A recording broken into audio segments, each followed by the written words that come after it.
It looked like a flying scarecrow, slow, fragile, and barely armed. Yet this odd little plane carried generals across battlefields, landed in places no other aircraft dared, and even pulled off one of the most audacious rescue missions in World War II. This is the shocking story of the Storch, the tiny plane that humiliated the Allies. The story begins not with a factory or a battlefield, but with a single man, Gerhard Fieseler. He wasn't just an engineer, he was a World War I flying ace, a stunt pilot, and a showman who could twist an airplane through the skies like it was part of his own body. After the war, when Germany was shackled by the Treaty of Versailles, Fieseler kept flying any way he could, dazzling crowds with aerial tricks and inventing his own aerobatic aircraft. By 1934, he had become a legend in the stunt flying world, even winning the very first World Aerobatic Championship in Paris. With the prize money, he turned his passion into a company, Fieseler Flugzeugbau, and began building aircraft that would soon catch the eye of Germany's rising Luftwaffe. In the mid-1930s, the Luftwaffe announced it needed something unusual, not a fighter, not a bomber, but a small, tough aircraft that could scout the battlefield, direct artillery, carry wounded officers, and even slip into enemy territory if needed. The most important requirement? It had to take off and land almost anywhere, short fields, muddy pastures, even mountaintops. Fieseler believed he had just the design. His prototype, the Fi-156, was unlike anything else, light, almost skeletal, but engineered with a unique ability that no rival could match. Competing companies, Messerschmitt and Schiebel, submitted their own designs, but their aircraft were clumsy and overbuilt. When tests began, Fieseler's strange little machine soared past the competition. The Luftwaffe made its choice. The contract went to the Fi-156, a plane soon to be nicknamed the Storch, or Stork, for its long, spindly legs. At first glance, the Storch didn't look like much. Its frame was little more than steel tubes wrapped in linen, with wings stretched tight in canvas and wood. Compared to the sleek fighters of the day, it looked awkward, fragile, almost laughable. But the genius of the Storch was hidden in its simplicity. The cockpit sat directly under the wing, wrapped in wide glass panels that gave the crew an unmatched field of vision. Pilots could see forward, backward, even almost straight down, a priceless advantage for reconnaissance and artillery spotting. Inside, there was just enough space for 3 men, though in emergencies it could carry a wounded soldier strapped inside. But its true magic was in the wings and landing gear. With special slats and flaps, the Storch could lift off in less than 200 feet, shorter than a football field, and land in even less. Its long shock-absorbing gear allowed it to bounce down on rough fields, muddy meadows, or rocky slopes where no other plane could dream of landing. For firepower, just a single MG-15 machine gun. In an age of cannons, bombs, and rockets, the Storch seemed almost defenseless, but that wasn't its job. The Storch was built to be the eyes of the battlefield, a flying scout that could appear and disappear almost anywhere. To the Luftwaffe, this was more valuable than firepower, and soon, generals across Europe would discover that this lanky little plane could change the course of battles. The Storch made its quiet debut in 1937 during German army maneuvers. Military officials were impressed, but it wasn't until 1939 that the public got its first glimpse.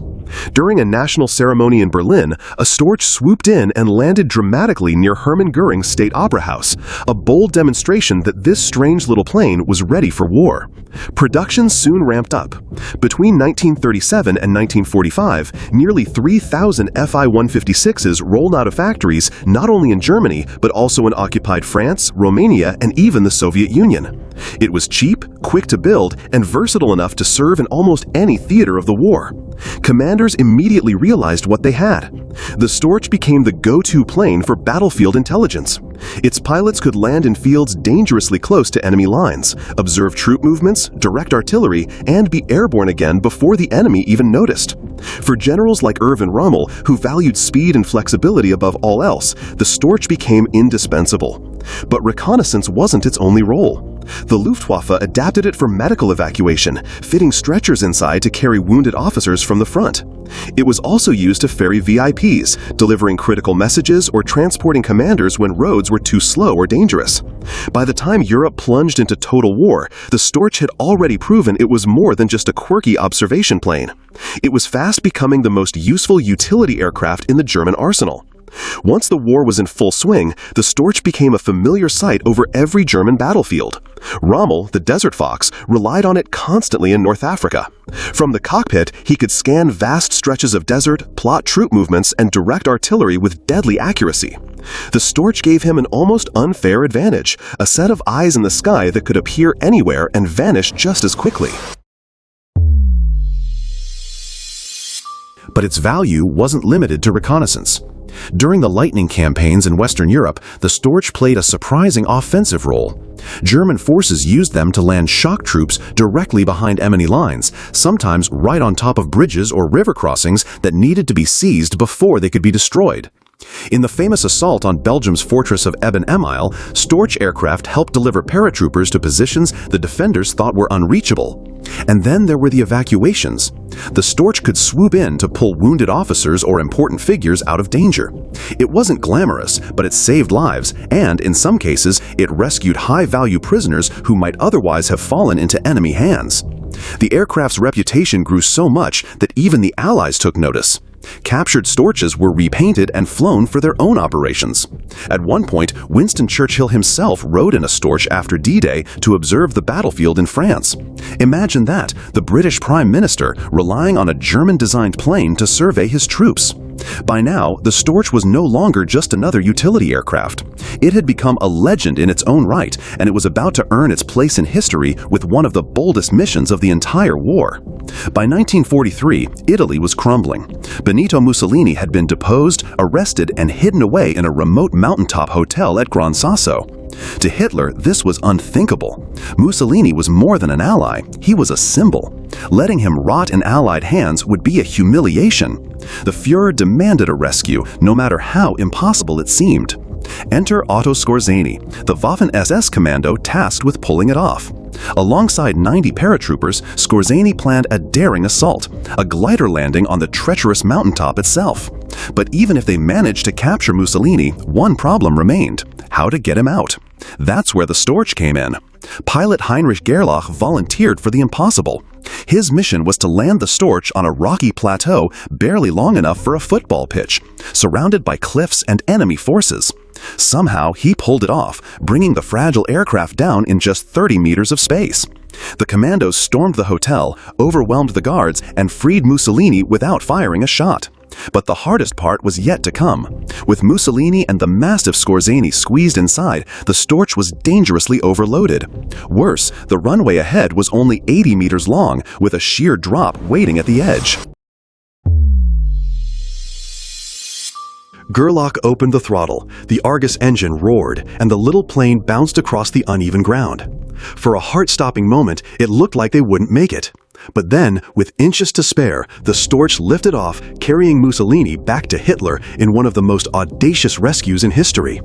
Winston Churchill, furious at the escape, later admitted, "A daring attack, completely beyond all foresight, prevented Mussolini from falling into Allied hands." From that day on, the Storch wasn't just a workhorse aircraft. It was a symbol of daring proof that even the smallest, weakest plane could pull off the impossible. As the Third Reich collapsed, the Storch was still flying. On April 26, 1945, just days before Hitler's death, General Robert Ritter von Greim and his companion, the famous test pilot Hanne Reich, used a Storch to land in war-torn Berlin. They flew straight into the burning heart of the Reich to meet with Hitler in his bunker, one of the final missions this little plane would ever make. By then, the Storch's reputation was undeniable. It had carried Rommel across deserts, landed paratroopers on fortresses, evacuated wounded officers from the front, and snatched Mussolini from captivity under the Allies' noses. It wasn't powerful, it wasn't fast, and it wasn't deadly. Yet it had proven more versatile and reliable than many of the advanced fighters and bombers Germany spent fortunes developing. Even the Allies acknowledged its greatness. They flew captured Storches in their own operations and quietly admitted it was the best liaison and observation aircraft of the war. Aviation historians would later call it the benchmark for all Army cooperation planes, a design so practical that even decades later, no other scout aircraft quite matched its blend of simplicity and effectiveness.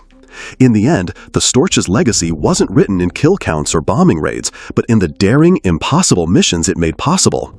It proved that sometimes the most influential aircraft aren't the ones bristling with guns, but the ones that could go where no other plane dared to land. The Fieseler Fi-156 Storch began life as an odd, fragile-looking machine, and ended as one of the most legendary aircraft of World War II. What do you think was the Storch, one of the most underestimated planes of World War II? Let us know in the comments. And if you enjoyed this story, don't forget to like, subscribe, and hit the bell so you never miss our next deep dive into forgotten history.